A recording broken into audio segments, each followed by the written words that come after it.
My wife demanded that we drive separately to the anniversary dinner of her firm. While traveling, my 12-year-old kid muttered, "My name is Logan Pierce," and Emom is unaware that I found this. Now that I'm looking back, I can tell exactly when things began to fall apart. That kiss. Not the unlike the passionate, heart-stopping kisses you see in movies. Clarissa's mechanical kiss on my lips that Tuesday, the kind of kiss that's hollow as an empty beer bottle and cold as winter rain in the evening. I was right there when you gave it to your brother-in-law for Christmas. Not the man you've been married to for 13 years. Watching her prepare for what she kept referring to as the big night, her company's 15th anniversary in the doorway of our bedroom evening, a lavish party at the Marriott downtown, when all of the business executives would give each other pats on the back and act as though their quarterly reports were genuinely making a difference. Clarissa had been discussing she stood in front of this fucking supper for weeks, fixating on every little detail as if it were the Met Gala or something. Of the full-length mirror we purchased when we first moved into our home, back when we were still making fun of each other, comments from others. Her silver gown glinted in the overhead light, giving her an air of invulnerability. Statue, lovely indeed. But as far away as the moon, she rearranged the cloth, checked her makeup for the third time in 10 minutes, wiped down imagined wrinkles on her hips, and never once did her eyes briefly touch mine in that reflection. "We'll take separate cars," she said without turning around. Her tone was solemn, as if she were making an appointment with a dentist. There was no conversation or questioning. My thoughts about it? Just a factual statement presented with the warmth of a weather report, just in case the words hit me like a sucker punch to the belly. But I just stood there nodding, like some idiot, wanting to leave early. Bobblehead doll. She expected me to be quiet these days. So whatever you say, honey, that's what I should do. Acceptance. No queries, no rocking of the boat. I would turn into the yes man. The worst thing was how easily I had fallen into that role in my own marriage. But here's the thing that actually went under my skin.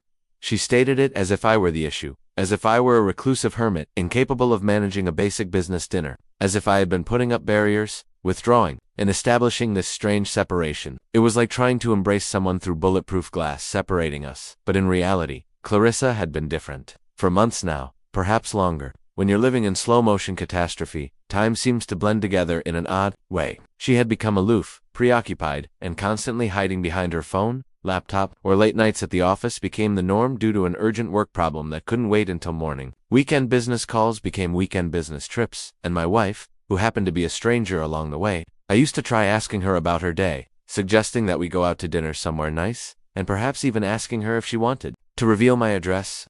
Every time we tried to watch a movie, as we used to when we genuinely liked each other's company, it seemed like tossing pebbles against a brick wall.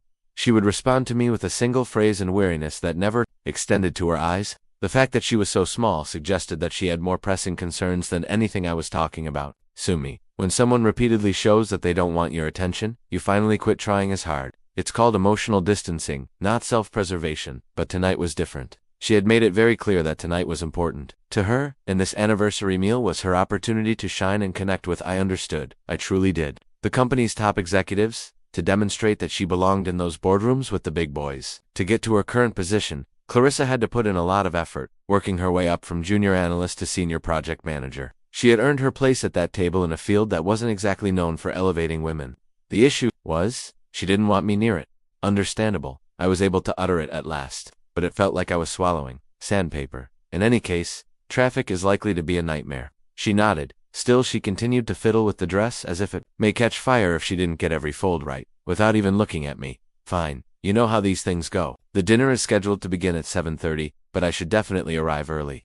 In fact, I didn't understand how these things worked because she had ceased including me in her professional life around 6 months prior. To be on Sundays, she would exchange office gossip, gripe about her employer, and update me on her projects over coffee. Mornings, I was now more knowledgeable with the private lives of TV characters than I was about my wife's family. I backed out of the doorway and said, "Sure thing, I'll spend 40 hours a week with. See you there." At last, she turned around, and for a brief instant, I noticed something in her face. Guilt. In any case, everything was gone as quickly as I could have imagined. Or was that just wishful thinking on my part? "Logan, yeah, you look nice tonight," she said as I was going downstairs. It should have been a compliment, but for some reason it felt as though she hadn't yet prepared to apologize. 20 minutes later, I was assisting Micah into the passenger seat of the child had grown a lot over the past year, and he was checking that his seatbelt was clicking correctly over his chest in the Honda Accord. He would soon be tall enough to see over the dashboard without my help, so I had to push the seat back a bit more, straining his neck. Micah, who was 12 years old, was already displaying traits of the man he would grow up to be. perceptive, with this subdued intensity that made me think of myself when I was that age. "Are you looking forward to tonight, friend?" I inquired as we backed out of our driveway and started the motor. The sun was just starting to set, painting our suburbia neighborhood in those gilded tones that elevated even the most routine Tuesday night into a memorable occasion. "I suppose," Mom said, shrugging in that way kids do when they're trying to look cool but aren't quite there yet. "There would be delicious food, yes, without a doubt. The catering at these business gatherings is typically extravagant. Most likely had some elaborate pasta dishes, perhaps even one of those wedding-themed chocolate fountains." Micah had been quieter than normal lately, but not in a good way. That made him smile a little, which seemed like a success. Troubling way, simply more perceptive, as if he was thinking about something significant but wasn't sure how to incorporate it into words yet. I chalked it up to the uncomfortable preteen stage, when children begin to notice the adult world.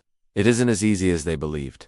For a while, we traveled in pleasant silence while the radio played some great rock station that occupied the time. Between our sporadic discussions about school and his impending basketball game, tryouts, if we should make a stop for gas on the way home, and typical father-son discussions, such as those that take place in automobiles throughout America every day. Nothing revolutionary, simply the constant cadence of a father and son who truly loved each other's company. I couldn't stop thinking about Clarissa and wondering if she had already when she got to the hotel. She could turn on the room like a light switch if she was working with that polished charm. A part of me felt bad for not helping more when I needed to, for allowing my own injured sentiments to interfere with being the spouse she required this evening.